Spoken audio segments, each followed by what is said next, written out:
Right. Can you see my screen? Yes. Yes. Okay, great. Thank you. All right, so this is today's meeting, discussing the wind energy project. I'll briefly discuss some minutes from the last meeting. I'm going to skip over welcome. I've put in project overview, and we'll then discuss project process, etc., related to this project. So welcome and introductions. I think we all know each other. I'm not going to go through introductions. In terms of follow-up items from last meeting, it's been a while since we've met, but all the actions were performed, and information has been captured and sent through. I have received the Katete Dam information. I might need a little bit more information there, but I'll let you know what that is shortly. Project objectives. So I'm not going to go through this, but we're needing to set up 2D model for the or a flood model, a flood risk model for the wind farm utility in Zambia for UNIKA. And we're going to set that up using a combination of 2 and 1D elements. But as you'll see, our focus is actually on the 2-dimensional at the moment. Project-specific objectives were to estimate high rainfall conditions for the site, to perform 2D analysis, to perform flood studies of the area, estimate climate change effects, and then if there's a necessity, to have a look at changes to the drainage network.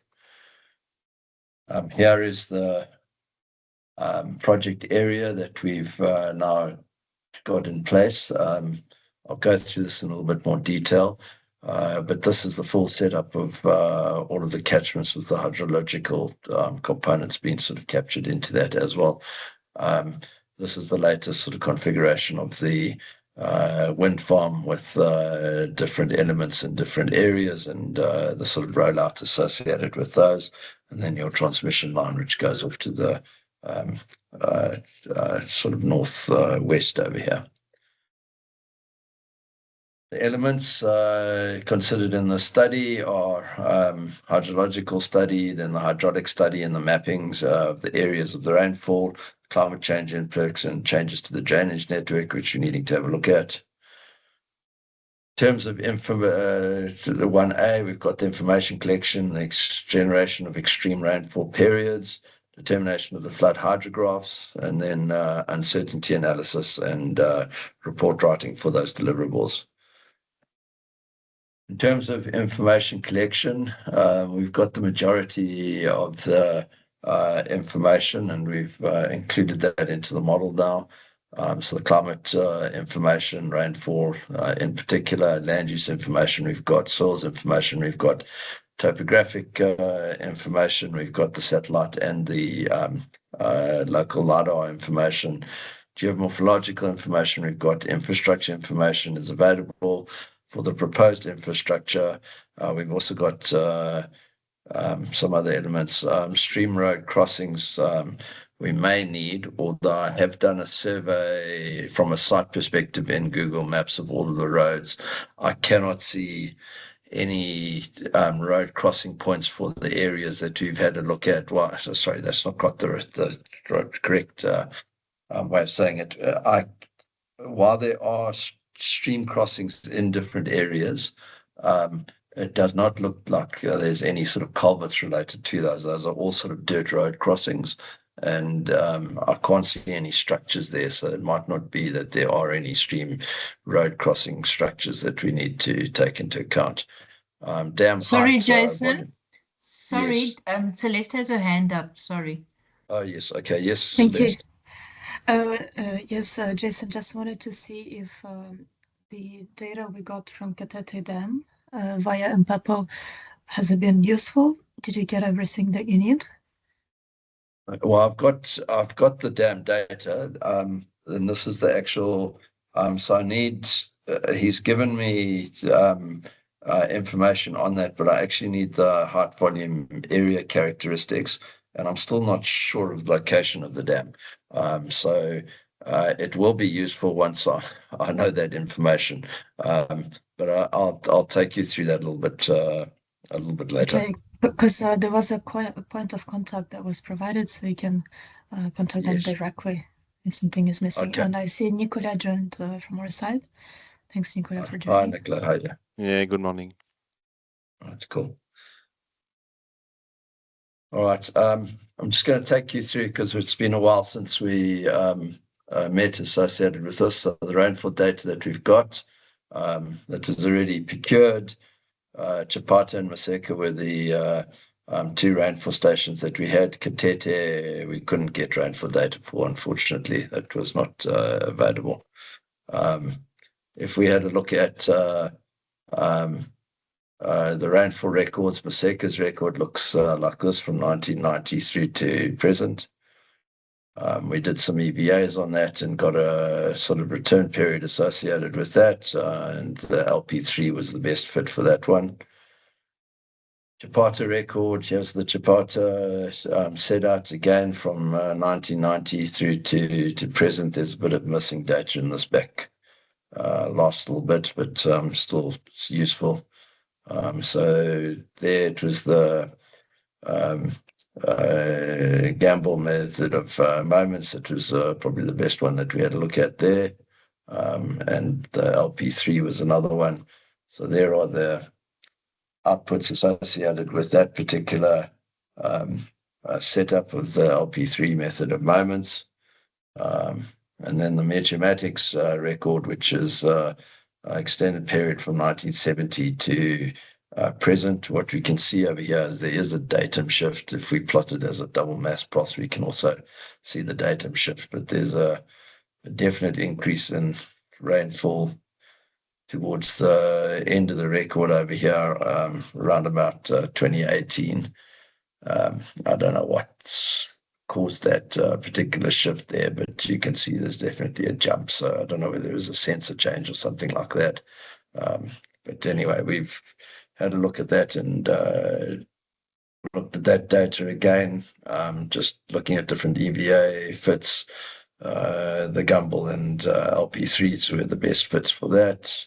And again, that just keeping the consistency, the LP3 there, you'll notice that the estimates from the Metromatics are much lower than the other setup. And we are correcting those at the moment to get a more longer record for the other setups that we're running. Wear and dam data, gauge at Katete Dam data was obtained, so we have got that data, and we're going to use it to process. I just need some additional data related to that, which I'll send off quite soon. Soils data, locally mapped soils data has been obtained, and we've also got the information. These seem to be quite consistent. So this is the information across the site for different types of things. Sorry, that's clay content, there's your silt content, there's your sand content, and there's your coarse fragments, which is your sort of rock elements. That's been translated into total infiltration amounts for the area.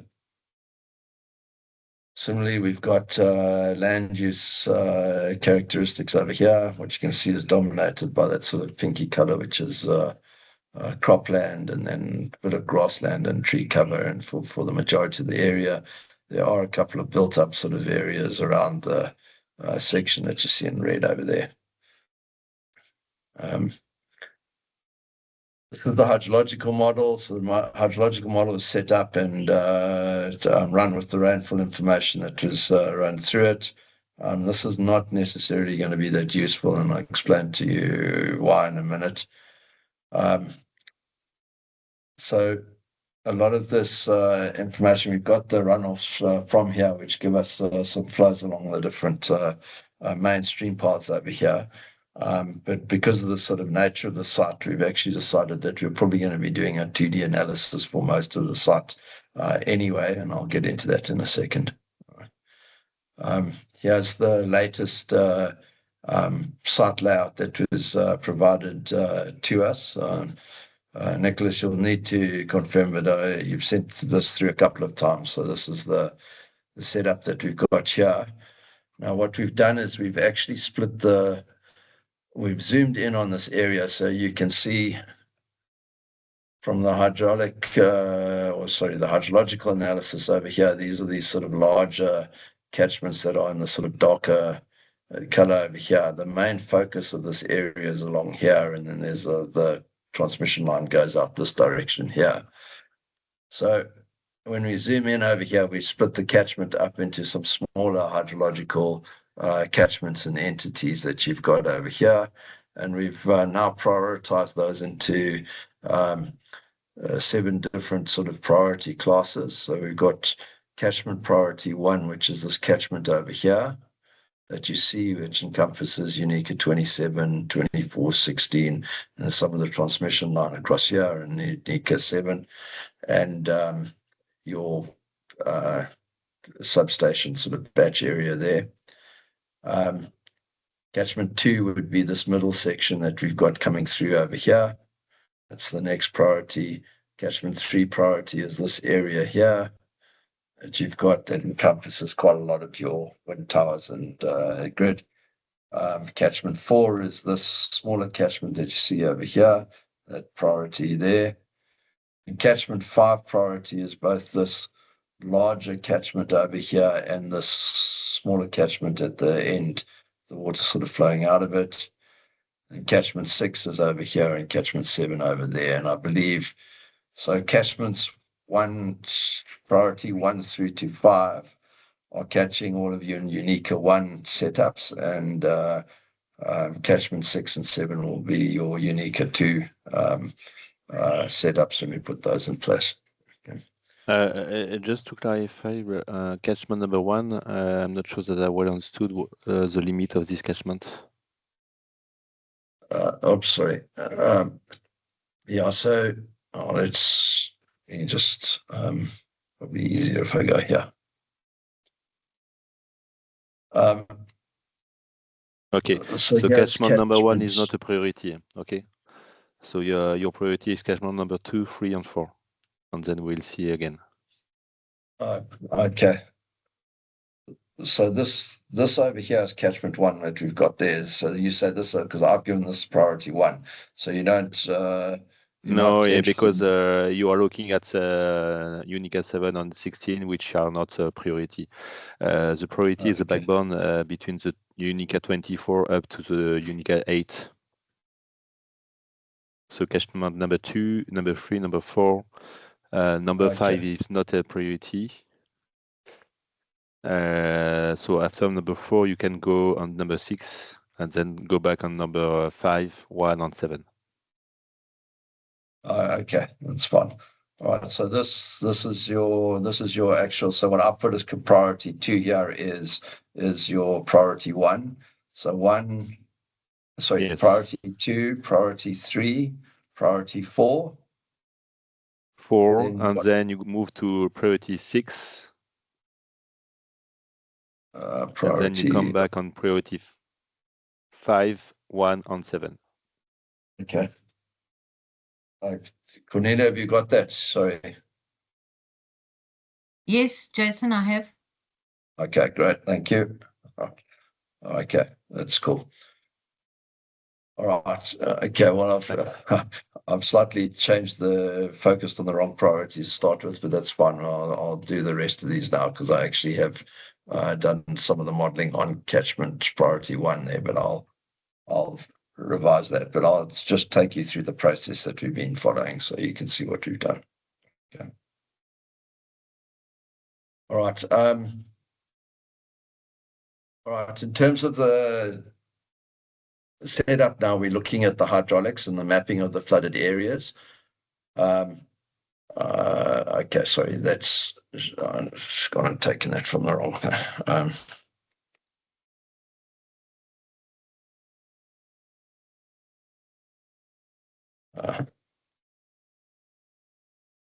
All right, so let me just take you onto this. So we've taken these, we've set up all the catchments in Tube Z.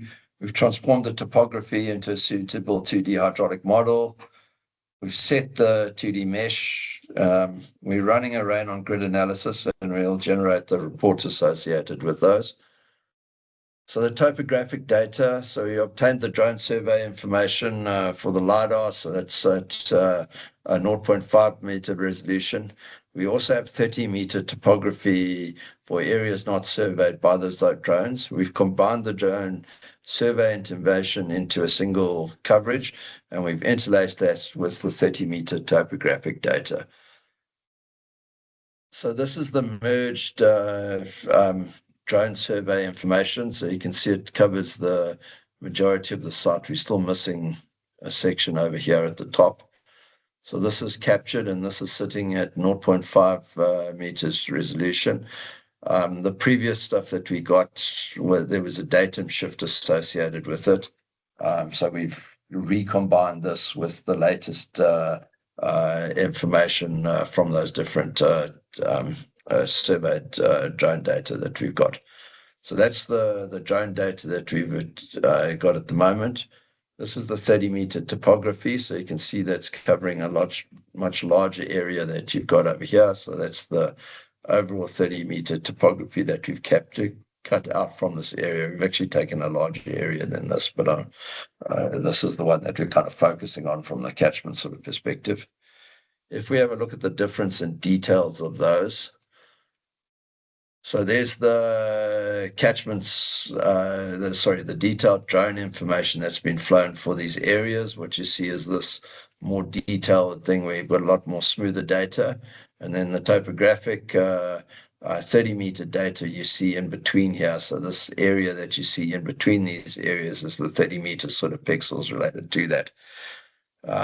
What we've done then is we've resampled the 30-meter data. So this is the resampled 30-meter data that you see over here.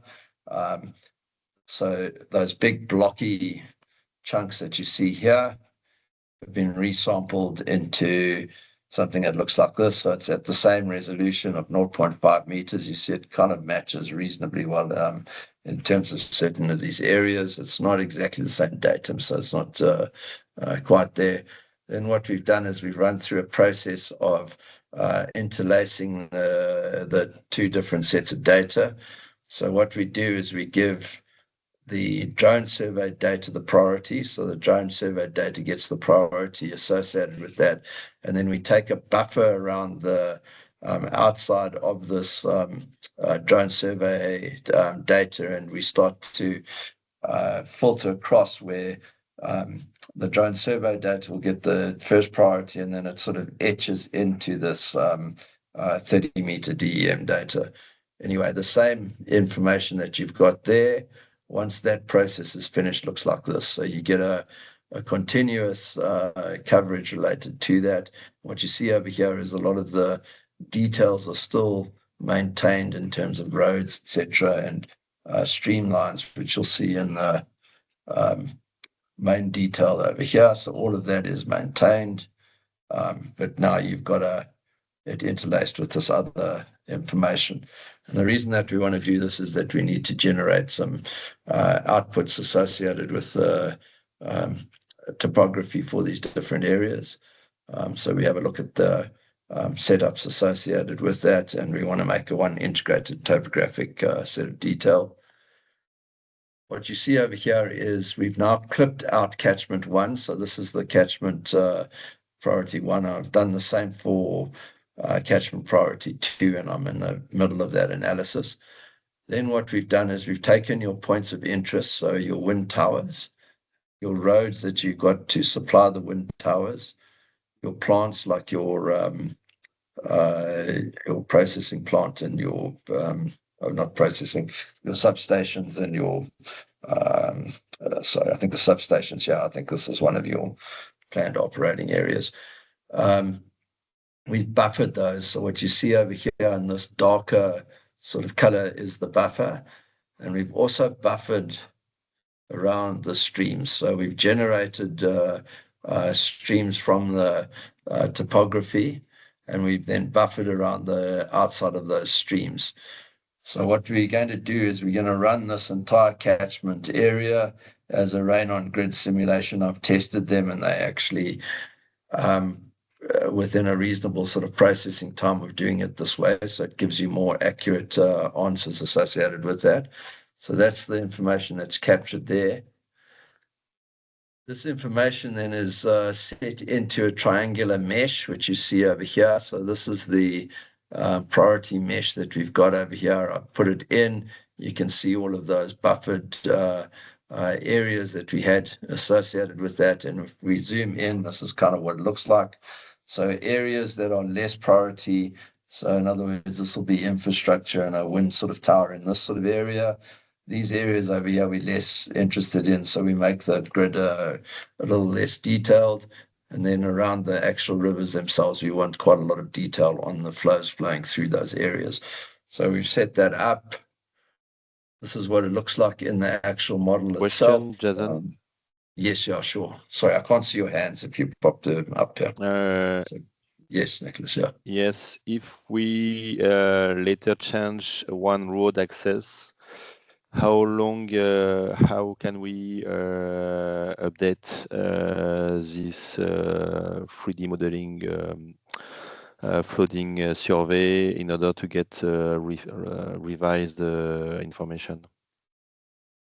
Sorry, so if you update what? If you change another setup? Yeah, if you can come back on the slide where we were seeing the UNIKA 7, if I'm not mistaken. 2 or 3 slides before. Can you go back? Yes, yeah. 2 or 3 slides. Is that far enough back, or do you want me to carry on further back? Yeah, no, it's perfect. You can see that UNIKA 7, it's crossing 2 rivers. 2 catchments, yes. I would say 2 small rivers. And in fact, with regard to the topography, we have identified that the road is maybe not the best one. So we are thinking potentially to update the roads coming from the upper part, avoiding that way most of the river, but with potential some river to be crossed. So my question is, yeah, not on the north, but on the east side, going through east side directly and going to the road that is existing. Okay. How could we get an update later on, because the study, the engineering is still ongoing? How can we get an update of the flooding activities on a new road? So basically, this is my question. Yeah, well, it's a good question, because what if you're going to do another road from a different direction, then you might not have the detailed grid that's set up for that area.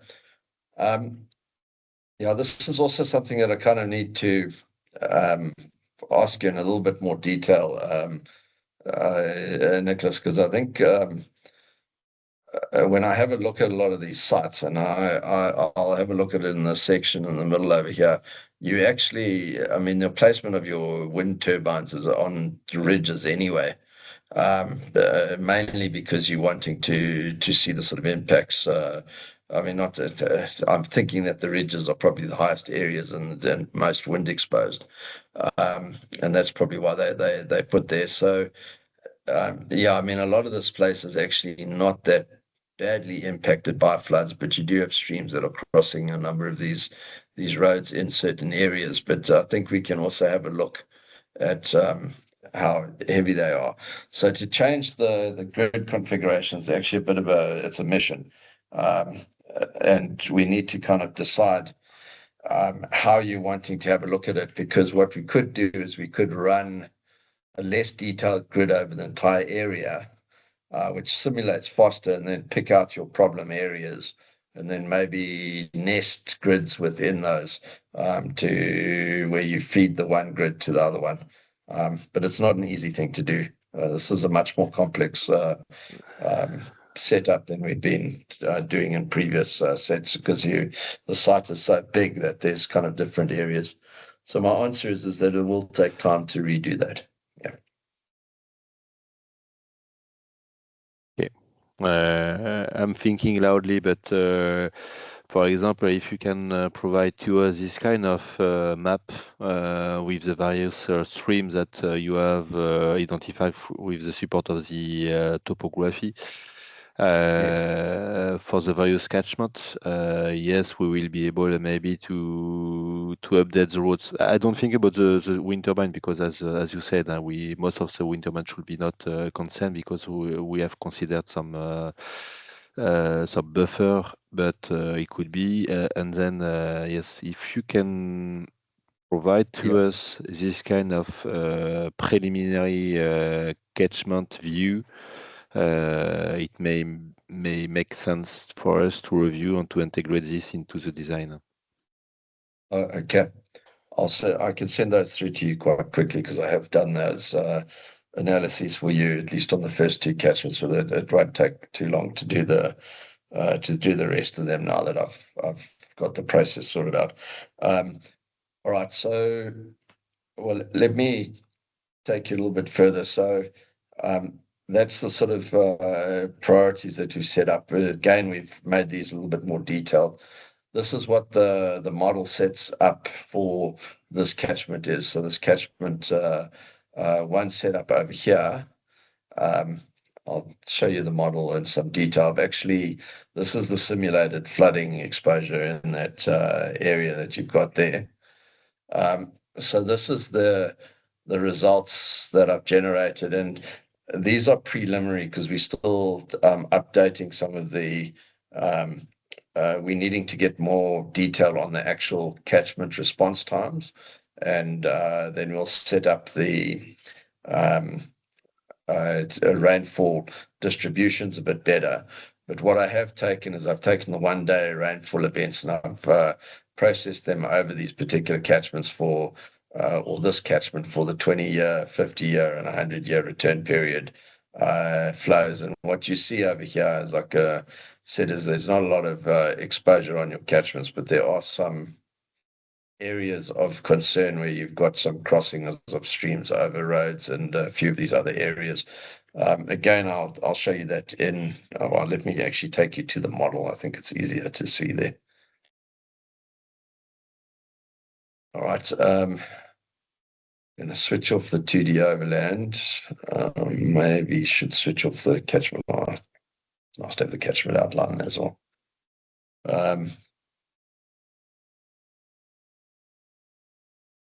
So what you're seeing over here is the flooding setup. This is for the 100-year return period. So you can see where it's crossing your road in a couple of these areas over here. And if we have a look at the water depths, your water depth is between, on some of these road crossings, is between 0.2 and 0.4 meters. So it's not massive depths that you're getting across there. We can also have a look at things like velocities. Just switch that off. That's not that I want. Maximum current speed.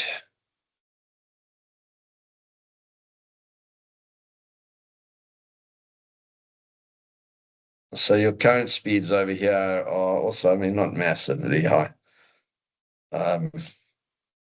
So yeah, you get an idea of what your exposure is. It's a bigger river that's coming through here where your velocities are getting a bit higher. Velocity is one of your key things from road damage perspective. But this is the type of output that you will get from this process that we're having a look at the moment. What I can do, Nicholas, which makes the processing faster, is instead of having such a detailed grid, I can, if I have less detailed grids, and I can give you these outputs quite quickly. So you asked for streamlines, for instance. Let me switch off that one and let's go into. I think I just want to switch off the buffer information as well. Have I done that? We are still in the process of designing the road and so on. So it's why if we can get the first the streamline, even if we do not have the magnitude of the stream, maybe it will help us to anticipate some issues. Yes. Okay. Perfect. Sorry, I did do these streams for you here. Where is it gone?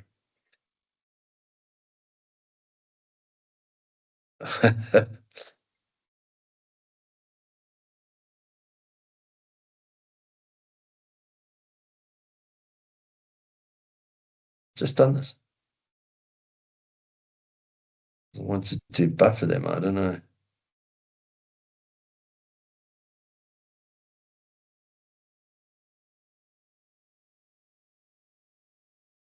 I don't know where it's gone, Nicholas. But what you're asking for is if you're wanting something like this for these other catchments. I've just done that other catchment. I just don't know. Oh, there it is. No problem. So there's your priority 2 streams there. Sorry, the streams in that other catchment. So I'll just switch off these priority 1 streams.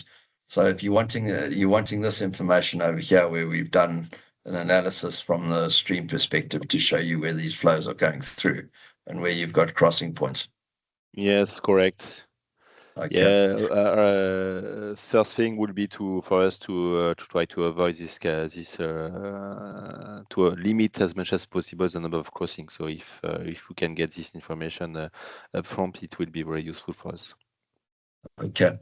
I just want to show you something related to because that. The quantity or the depth of the stream on the velocity of the stream will be associated with the design of the crossing itself. But if we can reduce the crossings, the number of crossings, it will be the first thing that we can do. Okay, perfect. I just want to change your. Just want to show you something. Let's just change this slightly to a different color format here. Something like that, I think will work. Yeah.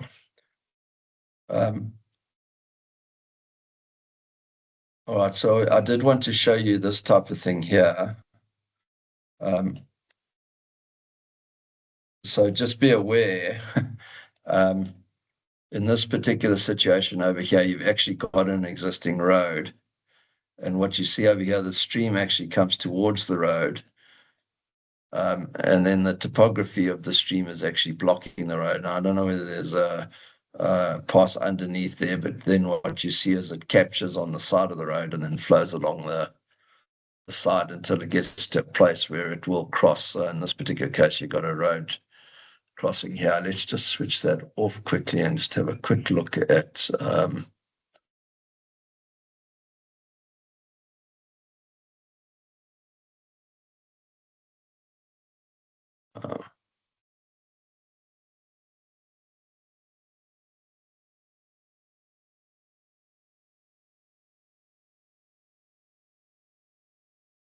I'm just gonna so one of my sort of comments earlier, so there's definitely a road here, but I don't know whether there's a culvert here or not, or whether it's just a drift, if that makes any sense. Similarly over here, if we zoom in, I mean, there's definitely a situation where the river is flowing in that direction, but again, I don't know whether it's a crossing or a drift. And then what you see in some of these places is that you get these types of scenarios where you get a flow coming down, but it's also caught a little bit by the edge of the road and it flows down that. But I'll send these through to you and you can have a look at them. Yeah, thanks. On the, if I'm not mistaken, this is a existing road, and it's part of the thing that we will have to upgrade to ensure that we can pass on it. And so maybe there will be new equipment, new structures to be deployed to avoid this longitudinal stream that may be impacting our roads. Okay. Right. Oh, sorry, I'm going all over the place there for a moment. Right. Yeah. So, I mean, these sort of things over here, you'll definitely see where there's a river crossing your proposed lines of setup, and those will cause some issues. All right. If the case is that you haven't finalized the design, Nicholas, then I probably won't go through I'll do a more sort of generalized process on these things so that we can simulate for you quicker flood flows, and then once you've decided, then we can do a more detailed analysis. Is that a better way of doing that? Because I'm a little bit, these detailed analyses take a lot of time, and when I create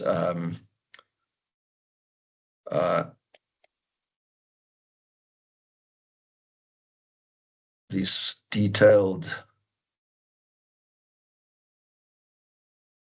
this meshing process over here, where we get these smaller meshes integrated into these larger meshes, it does take time, because what we do is we get a whole lot of places where we have what we call pinch points. Might be quite a good idea.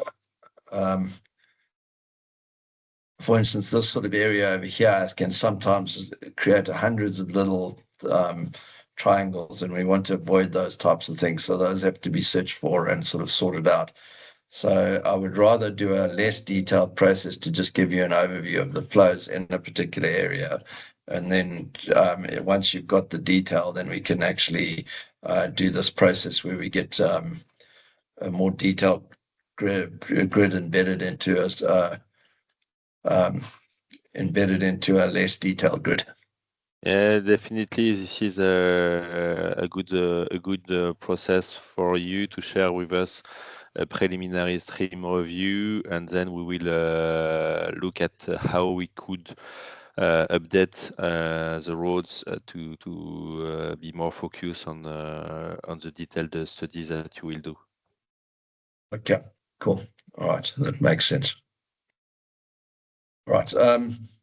Well, you've seen what I've done there, so I'm just going to take you on to the next sort of level associated with that. So that's the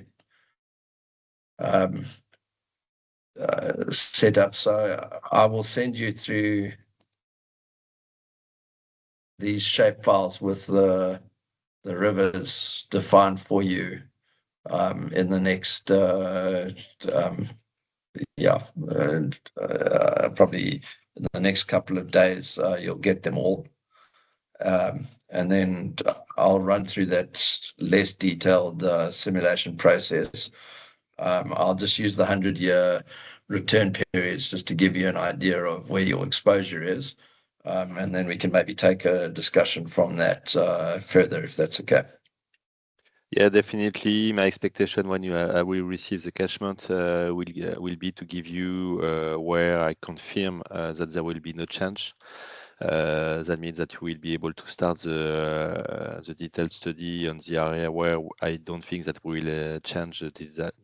And for those where we think that maybe there will be a change, I will update the design to incorporate maybe one or two alternatives and to test the two alternatives for the small road modifications that could be occurred. Okay, all right, that's fine. Okay, so that's good. All right, so the climate change analysis we haven't started because and we'll do that once we've got more information. So we'll do this process, but I'm just going to run the 100-year return period so you can see your exposures, get some preliminary results out to you. We should be able to do that by end of week, and then we can discuss those with you in more detail. In terms of the climate change impact, we're not going to have a look at that until we got better detail. We'll run the rainfall quantities through, but that's not a huge process at the moment. Gaps and concerns. So the main concern is computer processing speed and time. The main reason for that is that there's a large number of these things. I mean, usually we're only dealing with one simulation. Here we're dealing with sort of 6 running in process. So that is a bit of a concern, but I think we can manage that if we can just get some of the priorities sorted out early. Large number of simulations processed into viewable formats. So yeah, it's easy for me to sort of show you information where we can zoom in like we're doing over here and discuss where you've got road crossings and stuff like that. It's less easy to present these as a sort of coherent set of results and reports. So we might just want to discuss how information is presented associated with that. Like, I mean, do you want us to zoom into a specific area like that, for instance, and show you that is a sort of simulation? Because again, this requires a map to be generated for each of the return periods. It's something that does take quite a bit of time, and we just need to get some sort of idea of that. But perhaps I can just plant that as a seed before we go into further discussion on that. And then just for this, definitely receiving the shapefile in order for us to integrate your shapefile in our. We have a QGIS model in place, so integrating your shapefile in our QGIS model will help us to determine for you what we are looking for, what are the details that we are looking for. As an example, what you highlighted in terms of stream following the road is maybe one of the key points that we would like to check, and the various crossings that we may have to put in place. Okay, all right, I'll get that through to you then. So you want those as shapefiles, and you're going to integrate those into QGIS. Okay, perfect. That's great. All right, and then project schedules and timelines.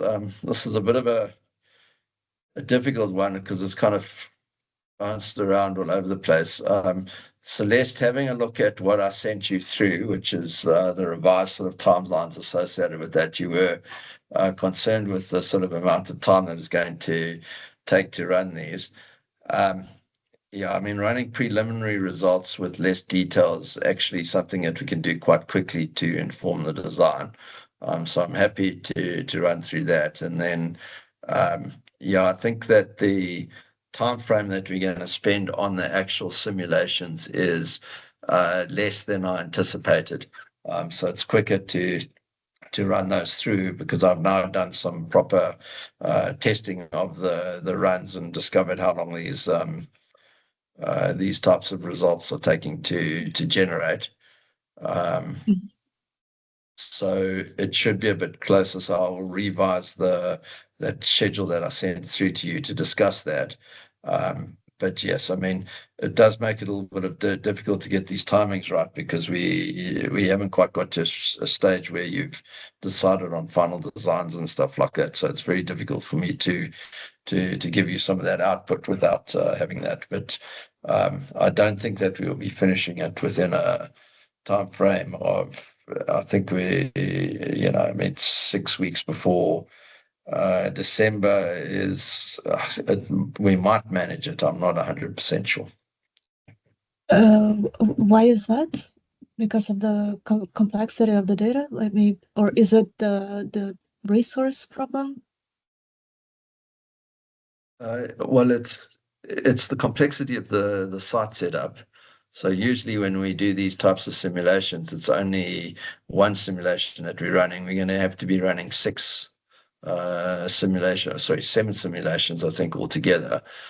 So that's more detailed, but it's also a consequence of the sort of situation where you haven't really got a final design yet. So it's very difficult for me to to quantify the sort of times taken. So we can give you an idea of where flooding exposure is and stuff like that, but it's only until we receive the final sort of outputs that we can give you a more detailed simulation of those areas. So I guess that's one of the answers. The other aspect associated with the resources is computer processing time. But what we have done is we've split the processes into smaller catchment entities so they run faster. And then we're going to roll that out on several computers and servers. So we'll be running, instead of running one simulation at a time, we'll probably be running 4 or 5 of them at a time. But it's still problematic. And then also the compilation of results, because the complexity of the number of sort of results that we're going to have to generate here is going to create some issues. But I think, I mean, we still haven't got all of the data available, so it's we kind of sitting a little bit in limbo over here. We've done most of the processing that we can, but it's going to take some time. Well, in terms of data, I've sent to you already on the 8th of October, the layout and then the data for UNIKA 1 and OHL. Only one block is missing for the moment, and I've just got the message from the topography company that they've uploaded the data for block 1. So I will just right after this meeting transfer it to the SharePoint. But just to be, to explain where we are coming from, is that we rely on your data to finalize the basic design. So it's more of we are dependent on your inputs, and yes. Also to explain, we have other studies running in parallel, in particular resettlement action plan, for example, and there are people on site. They have been on site since end of September. And for the moment, they're sort of blocked because Nikola has to provide the footprint for each turbine, which would be, different from one turbine to another. And we will have to then, either postpone the mobilization, which is not an option because it's a part of the due diligence process. And also our off-taker, he imposed this deadline, so we do not have the opportunity to delay NTP. Otherwise, the PPA is not valid. So, and then there is also the rainy season, although they have accepted to work during the rainy season, but they're really dependent on the basic design, basically. And your inputs are very crucial. So we just, we need to find some. Okay.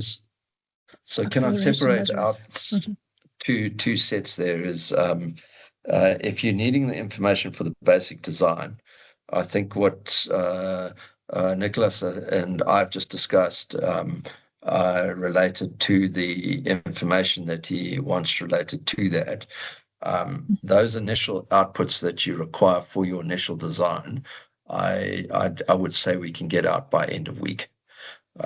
So that's less detailed information that will give you enough information, I think, Nicholas, for you to decide on where you're needing to put certain infrastructure and stuff like that, because you'll have the streamlines and we'll give you the volumes and velocities for those areas. Is that okay? Because then it shouldn't delay your basic design results. We should be able to get that quite quickly. So there's two elements. Yeah, sorry. Go for it, Nicholas. Yeah, it's fine if you can provide to us the catchment without information about the volume and the velocity that may be developed at a later stage. I mean, in 1 or 2 weeks' time, it's not a long period then. Because with the catchment, I will withdraw the roads to ensure or to limit as much as possible the catchment crossing. So first thing for you to provide to us with the catchment by by the end of this week, and then by the end of next week, I will provide to you an updated layout if required for you to start the detailed evaluation based on the priorities that we discussed. Okay, no, that's fine. So Celeste, I think that answers your first question. Is so the initial layout should be. We should get that information through to Nicholas to finalize that quite quickly. So hopefully that won't stop that process too long. And then the more detailed process, we'll have a look at that. But that's different because I think that'll already provide you enough in terms of flood exposure to be give you a reasonable enough result. Okay, well, that's perfect. If this works for Nicola to finalize the design, and then so that Nicola doesn't delay the RAB studies. That's my concern. Okay. So Jason, assuming that there will be very minor changes then in the layout next week that Nicola will communicate, what would be the timeline looking like?